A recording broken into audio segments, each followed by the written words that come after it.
Greece and Troy were locked in a long, bitter war. The Trojans had captured a beautiful Greek princess named Helen and held her within their fortress city of Troy.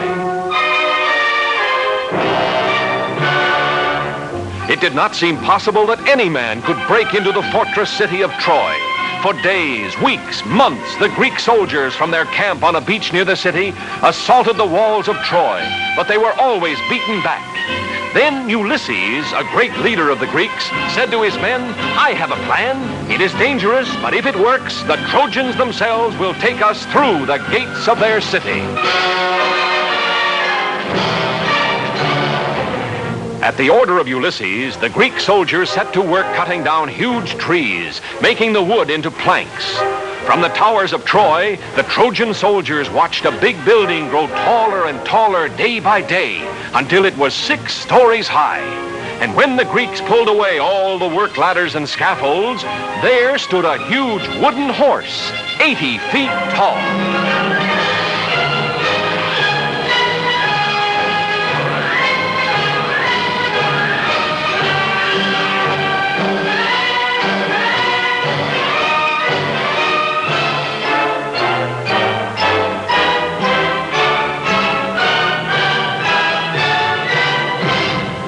All along the towering walls of Troy, the soldiers and the people gathered to look out across the plain at the great wooden horse. They wondered what it was for, what it meant. The Trojans did not know that Ulysses and 5 Greek soldiers lay hidden in a dark, secret passage inside the wooden horse.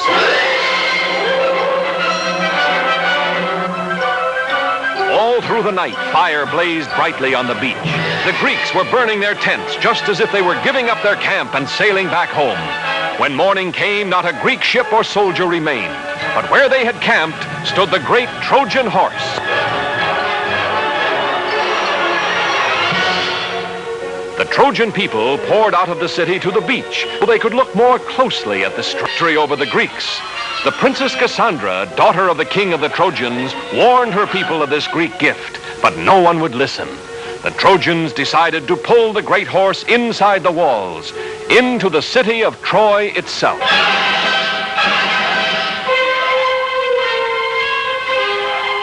The Trojans tied thick ropes around the legs of the huge wooden horse.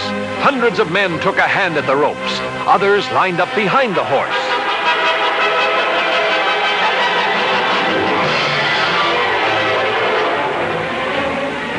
Whooping and hollering, laughing at the Greeks who had never been able to scale the towering walls of Troy, the Trojans tugged and pushed and pulled the huge wooden horse slowly from the beach, over the plains, and through the gates of Troy.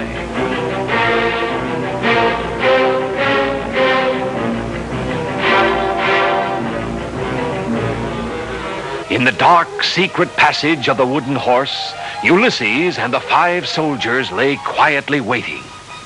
They could feel the horse being moved. What the Trojans had decided to do, neither Ulysses nor his soldiers knew.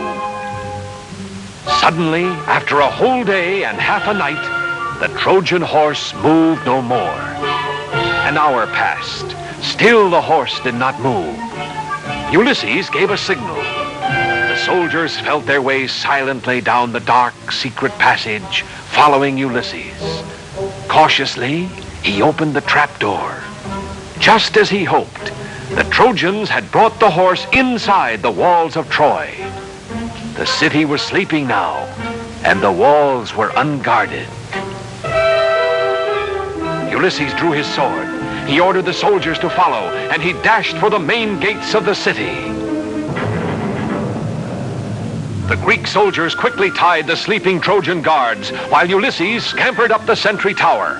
Holding a torch high above his head, he signaled to the Greek army, which had turned around and sailed back to the beach during the night.